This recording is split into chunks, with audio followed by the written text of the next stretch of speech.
Bien, para nuestra segunda clase de español, lo que vamos a proceder a ver es el tema del discurso. ¿Qué entendemos por discurso? Bueno, por discurso entendemos cualquier expresión hablada o escrita que consiste en las siguientes características. Se enuncia de una sola vez y no admite réplica. ¿Qué significa esto? Que el discurso lo que implica es una expresión, cualquier tipo de forma de comunicación, que se requiere que solamente se diga o se escriba de corrido. Y al decir que no admite réplica, nos referimos a que no va a permitir que exista ningún tipo de respuesta por parte del oyente. Es decir, el discurso siempre va a constar únicamente de una sola persona hablando o un solo texto que se está expresando. No vamos a tener ningún tipo de respuesta, no va a admitir que el interlocutor responda o interactúe de ninguna manera con la persona que está llevando a cabo el discurso. El primer tipo de discurso que vamos a ver es el discurso descriptivo, y aquí tenemos su definición. Es aquel en el cual se describe la realidad de forma objetiva. Se limita a enunciar características de personas, lugares o situaciones. Veamos como ejemplo un fragmento del cuento de Nikolai Gogol llamado La nariz. Vean. El barbero Iván Yakovlevich, domiciliado en la avenida Voznesensky, su apellido no ha llegado hasta nosotros y ni siquiera figura en el rótulo de la barbería, donde solo aparecen un caballero con la cara enjabonada y el aviso de «También se hacen sangrías», el barbero Iván Yakovlevich se despertó bastante temprano y notó que olía a pan caliente. Al incorporarse un poco en el lecho, vio que su esposa, señora muy respetable y gran amante del café, estaba sacando del horno unos panecillos recién cocidos. Como podrán darse cuenta, aquí lo único que estamos viendo es la descripción de una situación. Nos están diciendo quién es el barbero Iván Yakovlevich, nos están diciendo dónde vive, nos están dando algunas circunstancias de cómo era su local, y también nos están describiendo la situación en la cual se encuentra el barbero. Además de darnos algunas características ya un poquito más detalladas sobre su vida, ¿no? Sobre sus gustos y también sobre su mujer. Entonces tenemos allí un discurso descriptivo porque únicamente se limita a enunciar situaciones y características del personaje o de la persona que nos es de interés. Nuestro siguiente tipo de discurso es el discurso narrativo.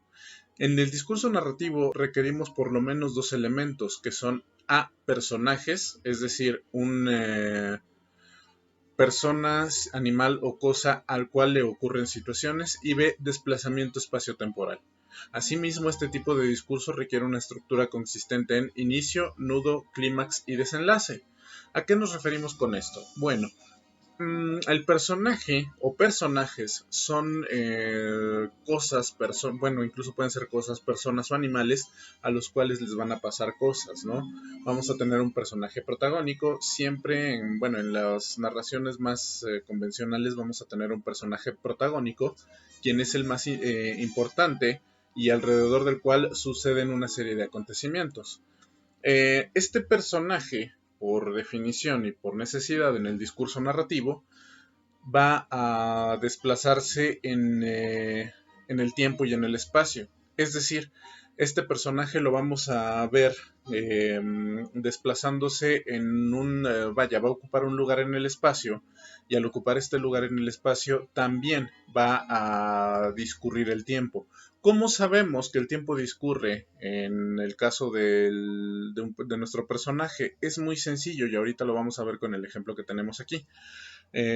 Porque nuestro personaje, casi todos los verbos en el discurso narrativo van a ser preferentemente en el tiempo pretérito, es decir, en el tiempo pasado.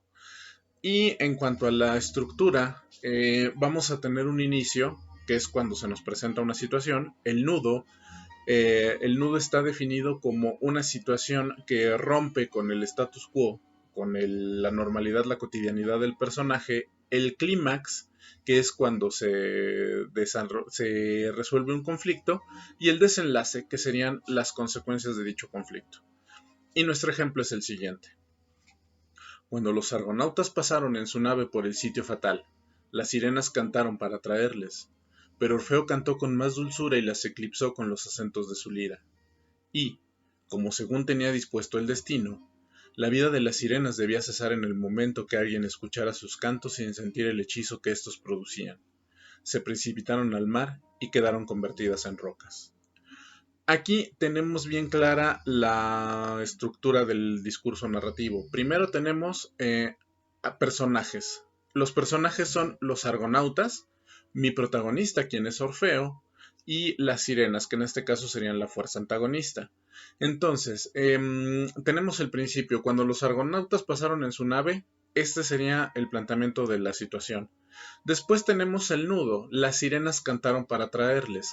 Tenemos un grupo de personajes quienes están atravesando por una situación relativamente cotidiana, y el nudo sería la aparición de las sirenas. Las sirenas, que son el elemento disruptor, y por lo tanto son el elemento que va a crear un conflicto. Después vamos a tener el clímax. El clímax es cuando Orfeo canta con más dulzura. Es decir, Orfeo enfrenta a las sirenas y tal como lo predispone la leyenda, las sirenas tienen que morir en el momento en el que escuchen en el momento en el que alguien que escuche sus cantos no sea afectado por su maldición. Y como desenlace tenemos las consecuencias de este clímax, que es que las sirenas se precipitan al mar y se convierten en rocas. Bueno, nuestro siguiente tipo de discurso es el discurso argumentativo. Son aquellos cuya finalidad es convencer a un interlocutor de algo, así como por su carácter subjetivo.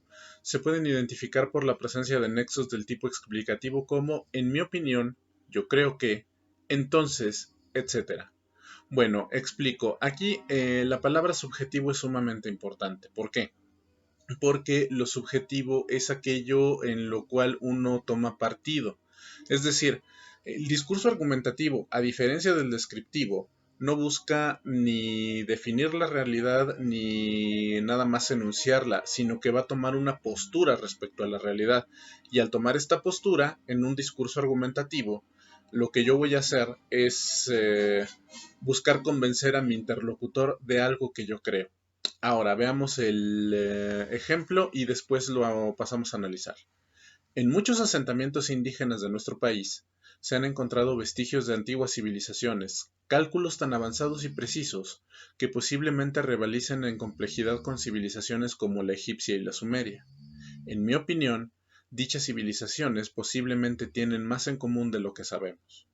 Bien, como podrán darse cuenta, hasta aquí, hasta donde termina la palabra Sumeria, podríamos estar hablando de un discurso descriptivo. ¿Por qué? Porque nos estamos enfocando nada más en las cualidades, en las descripciones de estas antiguas civilizaciones. No obstante, al tener aquí el nexo, en mi opinión, el autor de este texto ya está tomando una postura. Es decir, ya quiere convencer a alguien o a un público de algo que él cree, ¿no? Entonces, lo que pudiéramos considerar un discurso descriptivo se convierte en un argumento.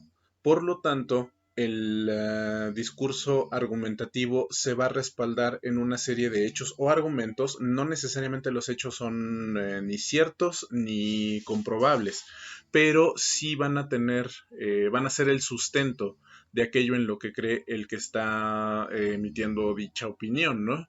Entonces, perdón. Entonces, el discurso argumentativo se basa justamente en esto. El discurso argumentativo tiene como objetivo convencer a otra persona. También lo conocemos como discurso apelativo. Es muy probable que se lo encuentren también como discurso apelativo. Siempre recuerden tomar en cuenta las funciones de la lengua porque estos dos temas van muy de la mano. Bueno, pasando ya al tema de gramática. En esta ocasión vamos a empezar a ver los complementos del sujeto y el predicado. Tenemos como los principales complementos del sujeto y el predicado a los modificadores. En gramática entendemos como modificadores de sujeto y predicado a los elementos que aportan información adicional de los núcleos de sujeto y predicado. Estos modificadores se van a dividir en adjetivo, que es el modificador del núcleo del sujeto, y estos se dividen en calificativos, que describen el núcleo del sujeto, y los demostrativos, los cuales establecen una distancia entre el hablante y el núcleo del sujeto. Los adverbios son el equivalente, pero en el predicado. Indican cómo, cuándo, cuánto o dónde se lleva a cabo el verbo. Los vamos a revisar un poquito más a detalle en los siguientes cuadros. Bueno, los adjetivos se dividen en dos. Adjetivos calificativos, que nos describen el núcleo del sujeto, nos dan características físicas o morales del mismo. Y aquí tenemos nuestro ejemplo, el buen perro pequeño. En este caso, tenemos el adjetivo buen, que nos está describiendo moralmente al perro. Aquí en esta oración, en este enunciado tenemos el núcleo del sujeto perro y al núcleo del sujeto lo están modificando las palabras tanto buen como pequeño. Una de las características de los adjetivos es que son perfectamente prescindibles, es decir, si yo los quito, la oración no deja de tener sentido. Ya no es tan completa como yo la presento ya una vez que pongo mis adjetivos, pero no por eso significa que la oración deja de tener sentido. Es decir, los adjetivos son perfectamente prescindibles, no son indispensables para poder tener significado. Si nosotros quitamos tanto buen como pequeño, nos quedaría el perro, y eso por sí mismo tiene un sentido. Ahora, si quitamos el buen perro, si quitamos el adjetivo buen, nos queda la oración el perro pequeño, que es perfectamente funcional. Y por el contrario, si quitamos pequeño y dejamos buen, el buen perro también es perfectamente funcional. Entonces, como podrán darse cuenta, el adjetivo calificativo me funciona perfectamente, o más bien, no los necesitamos, no son indispensables para nosotros poder elaborar y armar un discurso, pero sí nos complementan de una manera muy importante lo que queremos decir. Ahora, los adjetivos demostrativos. Estos establecen una distancia entre el hablante y el núcleo del sujeto. Al igual que los calificativos, los adjetivos demostrativos son prescindibles, pero a diferencia de los calificativos, los adjetivos demostrativos lo que hacen es como señalarme una distancia. Por ejemplo, el perro ese me parece bonito. Aquí, si ustedes se dan cuenta, ese me va a dar una idea de que el perro no está tan cerca de mí. Al contrario, yo lo tendría que señalar para decir cuál es el perro que me parece bonito. Este gis es color blanco. Lo mismo, este adjetivo me va a ayudar para definir una distancia entre la persona que está hablando y el núcleo del sujeto. Ahora, muy importante, en términos ortográficos. En términos ortográficos, el adjetivo demostrativo este o esta siempre va a llevar acento. ¿Sale? Porque esto, si yo quito ese acento o si lo paso acá, lógicamente ya no me va a sonar igual. Este gis es color blanco. Eso no me sirve. Eso no tiene ningún sentido, por lo tanto no es válido. Ahora tenemos el equivalente a los adverbios, pero en el lado del predicado. De los adjetivos, perdón. En el lado del predicado lo que vamos a tener son los adverbios, es decir, los modificadores del verbo. Y los adverbios los vamos a identificar porque nos van a responder una serie de preguntas con respecto al verbo. El primero que vamos a ver son los adverbios de modo, que responden la pregunta ¿cómo es el verbo? Aquí tenemos el perro muerde fuerte. El verbo, el núcleo del predicado es el verbo muerde. Entonces yo me voy a preguntar, si yo me pregunto cómo muerde el perro, la respuesta sería fuerte. Por lo tanto, este es un adverbio de modo. Después tenemos los adverbios de tiempo, que responden a la pregunta ¿cuándo se lleva a cabo el verbo? Aquí el verbo es vino, del verbo venir. Entonces, si yo me hago la pregunta ¿cuándo vino mi amigo? La respuesta es ayer. Por lo tanto, este es un adverbio de tiempo. Luego tenemos los adverbios de lugar o locativos, que responden a la pregunta ¿dónde se lleva a cabo el verbo? Y aquí mi verbo sería, el incidente pasó aquí, el verbo sería el pasó. Entonces, me voy a preguntar, ¿cuándo pasó el incidente? Perdón, ¿dónde pasó el incidente? Aquí. Entonces, la palabra aquí va a ser mi adverbio de lugar.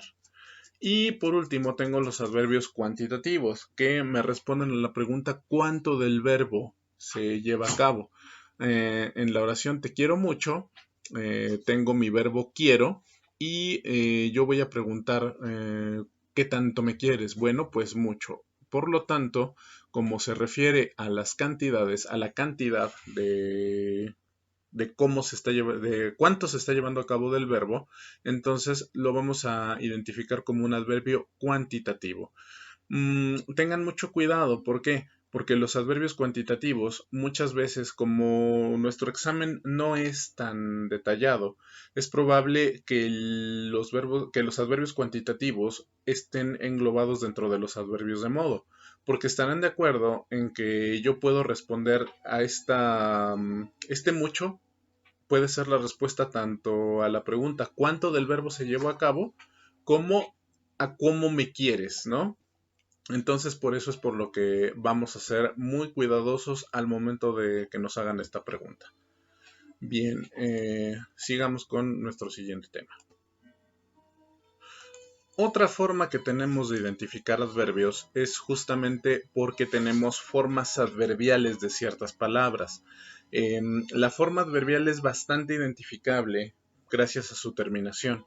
La terminación mente me va a estar indicando que se trata justamente de un adverbio y generalmente se aplica a los adjetivos.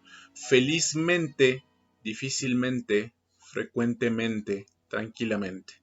Todos estos, como sabemos que son palabras derivadas de adjetivos y tenemos la terminación mente, vamos a deducir fácilmente justamente, que se trata de formas adverbiales de palabras establecidas. Bueno, ahora vamos al tema de la ortografía. En la lengua española vamos a tener lo que conocemos como la sílaba tónica. Y esta sílaba tónica es aquella que suena con más énfasis dentro de una palabra. Nuestro idioma va a clasificar las palabras en función a dónde se encuentra la sílaba con mayor énfasis.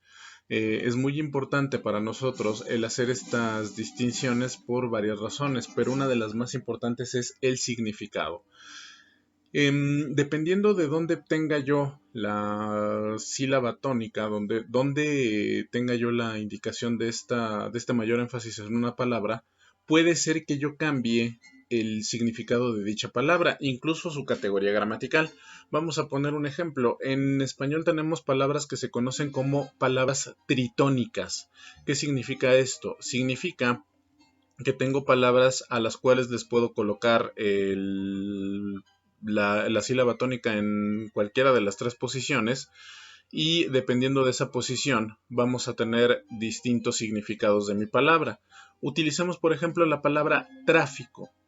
Cuando yo la digo así, tráfico, con el énfasis en la antepenúltima sílaba, es decir, unas palabras drújula, ya lo veremos más adelante, eso significa el sustantivo que se refiere a una gran cantidad de coches, ¿no? Estoy atorado en el tráfico. Después tengo la palabra tráfico. Esto es una palabra grave y en este contexto el significado de dicha palabra es el verbo traficar y significa comerciar o hacer pasar algo por algún lado. Yo trafico con mis conocimientos, yo trafico mercancía para mi tienda. Y por último, tenemos la misma palabra, la misma secuencia de letras en la palabra traficó. En este contexto, la palabra es el pretérito en modo indicativo, pretérito, del verbo traficar. Eh, Mi hermano traficó con los comerciantes cuando era joven. Entonces, como podrán darse cuenta, debemos de atender y debemos de aprender a respetar la acentuación, pues de no hacerlo podemos cambiar gravemente el sentido de un texto o de un discurso. Por lo tanto, es importante que aprendamos a leer y hacer caso y a escribir también, desde luego, la correcta acentuación de las palabras, porque si no lo hacemos, nuestra comprensión lectora se puede ver seriamente afectada. En este orden de ideas, vamos a ver entonces las distintas palabras, las distintas clasificaciones que se pueden dar de las palabras en función a dónde tienen su sílaba tónica. Tenemos primero que nada las palabras agudas. Estas palabras agudas tienen su sílaba tónica en la última sílaba de la palabra. Vamos a indicarlo por medio del apóstrofe cuando terminen en N, en S o en vocal. Ahí aquí tenemos ejemplos de cada una de estas situaciones. Canción, revés, bisturí. Esto no significa que las palabras agudas se tengan que señalar a fuerzas por medio del apóstrofe. No, no todas las palabras agudas se acentúan, únicamente en los casos que estamos viendo. Aquí tenemos ejemplos de dos palabras agudas que no se acentúan y serían la palabra calor y candil. Como no termina ni en N, ni en S, ni en vocal, entonces no es necesario indicar que tenemos este énfasis en la última sílaba. Siempre hagan caso a esta regla porque esto les va a ayudar mucho a poder leer adecuadamente determinados textos. A continuación tenemos las palabras graves. Son aquellas cuya sílaba tónica se encuentra en la penúltima sílaba. Se indican o se pone el apóstrofe cuando no terminan en N, en S o en vocal, o cuando hay un hiato. Ahorita les explico qué es esto. En este caso tenemos la palabra árbol. Árbol. No termina en N, no termina en S, no termina en vocal, por lo tanto tengo que acentuarla. Lo mismo ocurre con la palabra cáncer. Cáncer. Ahora, esto del hiato. El hiato es cuando yo tengo un diptongo. Un diptongo, como recordarán, es la unión de dos sílabas, perdón, de dos vocales distintas en una sola sílaba. Y cuando yo tengo un hiato es o el hiato es conocido cuando cuando estas dos vocales que pudieran juntarse en una sílaba son rotas por el apóstrofe. Por ejemplo, yo podría poner aquí, si yo quitase el apóstrofe, entonces nada más tendría dos sílabas y esto ya no se leería como había, sino como había. Pasa esto con la palabra hacia. Tengo la preposición hacia, de voy hacia la luna, voy hacia mis sueños, donde sí tengo esta unión de vocales. Y esta unión de vocales me va a dar un diptongo en la última sílaba, hacia. Sin embargo, si yo pongo un acento en la I, en la vocal débil I, entonces esta palabra ya no va a ser bisílaba, sino que va a ser trisílaba y se va a escuchar de la forma así a. Al ponerle yo el acento a la letra I, estoy dándole un énfasis y al darle este énfasis, mi letra I rompe con el diptongo. Eso es lo que se conoce como un hiato. Y siempre que yo tenga un hiato en una palabra de esta naturaleza, lo tengo que indicar por medio de mi apóstrofe. A continuación tenemos las palabras esdrújulas. Las palabras esdrújulas son sumamente fáciles de identificar por dos razones. Razón número uno, porque son sumamente musicales. Son palabras que tienen una cierta cadencia que las hace destacar del resto de las palabras. Y la otra gran ventaja que tenemos con las palabras esdrújulas es que todas, absolutamente todas, llevan el acento, llevan indicado el acento. Y aquí tenemos pues nuestros ejemplos: ridículo, química, ático. Si se dan cuenta, todas estas palabras tienen su tónica en la última, penúltima, antepenúltima, y todas llevan su apóstrofe. Por lo tanto, es muy sencillo identificar a las palabras esdrújulas. Por último, y para terminar con la sesión de hoy, tenemos las palabras sobreesdrújulas. Y estas, bueno, pues como se imaginarán, son una especie de primas de las palabras esdrújulas. Aquí no me interesa tanto la posición exacta, lo que me interesa es que estén antes de la antepenúltima. Si se dan cuenta, prácticamente aquí ya no me interesa, está dos sílabas antes de la antepenúltima. Y tenemos por ejemplo sólidamente, que está también dos sílabas antes de la antepenúltima. Pero en ágilmente nada más está una sílaba antes de la antepenúltima. Entonces aquí esto no me importa tanto dónde esté su posición exacta. Lo que me importa saber es que está antes de la antepenúltima sílaba. Antes de la antepenúltima sílaba. Por lo tanto, siempre voy a poner el acento en todas estas palabras. Este acento sí lo tengo que indicar forzosamente. Y la otra gran ventaja es que por lo general las sobresdrújulas suelen ser palabras derivadas de esdrújulas, como puede ser el caso que tenemos aquí. Prácticamente deriva de la palabra práctico o práctica. Sólidamente deriva de la palabra sólido. Y ágilmente, bueno, esta sería una excepción de la regla. ¿Por qué? Porque la palabra ágil es bisílaba, entonces no hay la posibilidad de que sea esdrújula.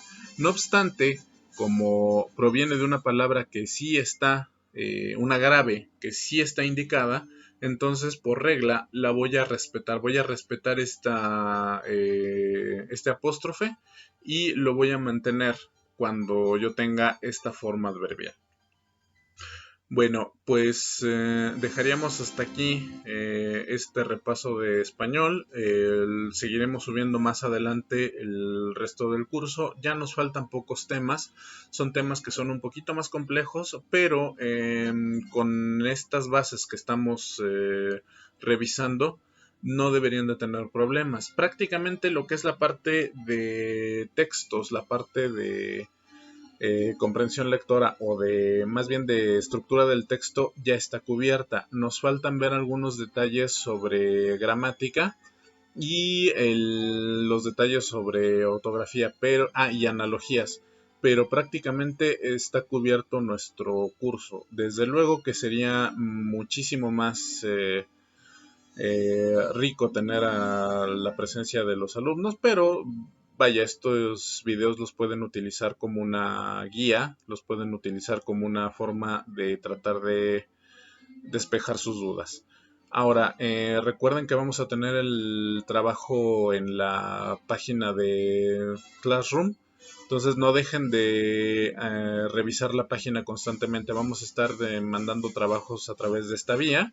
Vamos a estar mandando también, voy a estar resolviendo dudas. Es muy importante que todas las dudas que tengan me las hagan saber. Y a la brevedad, bueno, pues las trataremos de despejar. Tanto si es necesario filmar un video o hacer algún tipo de trabajo especial, pues lo haremos, no habría ningún problema. Y bueno, pues nada más quedaría pendiente pues en seguir a la espera del resto de los videos. Ya nos faltan pocos temas, nos faltan pocas sesiones y estaré grabándolas y subiéndolas a la brevedad posible. Tengan un buen día y esperemos vernos pronto. Bye.